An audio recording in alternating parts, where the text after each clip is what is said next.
આ સંબંધને શું નામ આપવું? ચંદન પોતાના ભીતરમાં આ પ્રશ્ન અનુભવતા હતા. આ સંબંધની અદ્ભુતતા એ અનુભવતા હતા. એ અદ્ભુતતા એમને ઊંડાણથી ગમતી હતી. પણ આ સંબંધને શું નામ આપવું એમને સમજાતું ન હતું. ઘણા દિવસના મનોમંથન પછી જ્યારે એમને જવાબ ન મળ્યો ત્યારે એમણે પોતાના પ્રિયજન સમક્ષ પોતાની મૂંઝવણ રજૂ કરી. ચુનીલાલે કહ્યું, ચંદન, સંબંધ એટલે એકતા, જ્યાં મારા તારાનો ભેદ નથી. મારા તારાનો ભેદ મરી ગયો છે એવી એકતાનો અનુભવ. ચુનીલાલે વિરામ લીધો. ચંદનની આંખો ઢળી. જે ભીતરમાં અનુભવાતી એકતા પર ચંદનની દ્રષ્ટિ ગઈ હોવાનું સૂચવતી હતી. જ્યારે ચંદનની આંખો ફરી ચુનીલાલ તરફ મંડાઈ ત્યારે એમાં હકાર ગર્ભિત ભીનાશ ભળી ગયેલી. ચુનીલાલે કહ્યું, આવી એકતા અનુભવાય છે ત્યારે સંબંધને લઈને કોઈ ભય નથી હોતો. અભયનો અહેસાસ હોય છે. આવા સંબંધમાં કોઈ શરત નથી હોતી, સરવા પણ હોય છે. આવા સંબંધમાં એકબીજાને બાંધવાની વાત નથી હોતી, સ્વતંત્રતાનું સન્માન હોય છે. આવી એકતા એટલે અંતઃકરણથી અંતઃકરણનું મળવું. આ વાસ્તવિક લગ્ન છે. આવી એકતા હોય છે ત્યાં વ્યક્તિત્વ ઓગળતું જાય છે. આથી નિદ્વંદ્વતા હોય છે. ચુનીલાલના એક એક વાક્યે ચંદન ઊંડો હકાર અનુભવતા હતા. હંમેશની માફક એમને ચુનીલાલને સાંભળવા ખૂબ રૂચતા હતા. ચંદન, આવી નિર્દ્વંદ એકતાનું અનુભવન પર્યાપ્ત નથી? એને નામ આપવું આવશ્યક છે?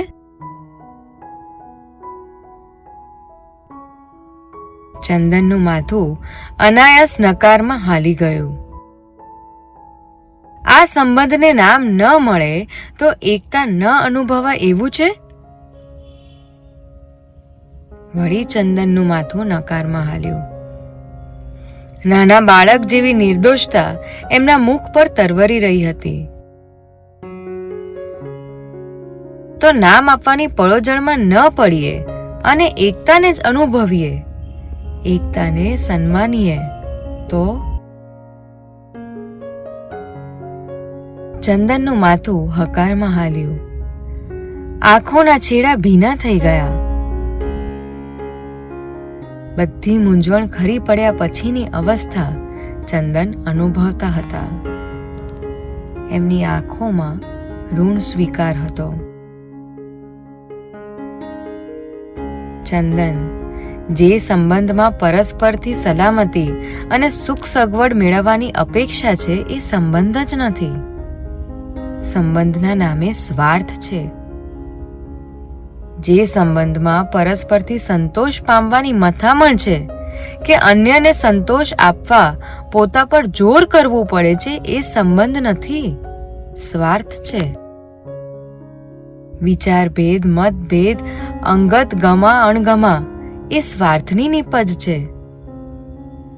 સાચો સંબંધ છે ત્યાં આ બધાને કોઈ સ્થાન જ નથી, કશું જ અંગત નથી. ચંદન, સમજણ, સરવાપણ, ધૈર્ય નજરમાં પણ ન આવે એવો ત્યાગ એ તો આવા સંબંધના લક્ષણો છે. આવો સંબંધ બાંધવાથી બંધાતો નથી. સહજતા આવા સંબંધની ઓળખાણ છે.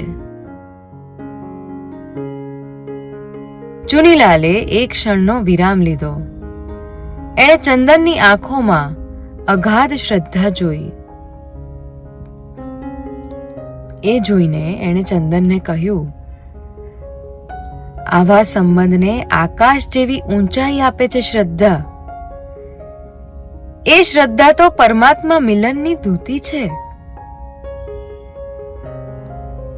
અનામીની યાત્રા કરાવનાર આવો સંબંધ નામનો મોહતાજ નથી હોતો ચંદન, નામનો મોહતાજ નથી હોતો. ચુનીલાલની વાણીએ વિરામ લીધો ત્યારે ચંદને ચુનીલાલની આંખોમાં અપૂર્વ તેજ ભાળ્યું. ચુનીલાલની અદ્ભુત વાણીનું એ રસપાન કરી રહ્યા હતા અને ભીતરમાં અપૂર્વ દોષ અનુભવી રહ્યા હતા, જે એના મુખ પર ઝલકાતો હતો. સંબંધની આવી અપૂર્વ ઓળખ કરાવનાર ચુનીલાલ પ્રત્યે એ અત્યંત અહોભાવ અનુભવતા હતા અને આ સંબંધની ગરિમાનું જતન કરનાર ચંદન પ્રત્યે ચુનીલાલ પણ અપૂર્વ સન્માન અનુભવતા હતા. ઓમ શ્રી સિદ્ધિ સુરેશ્વર સદગુરુભ્યો નમઃ.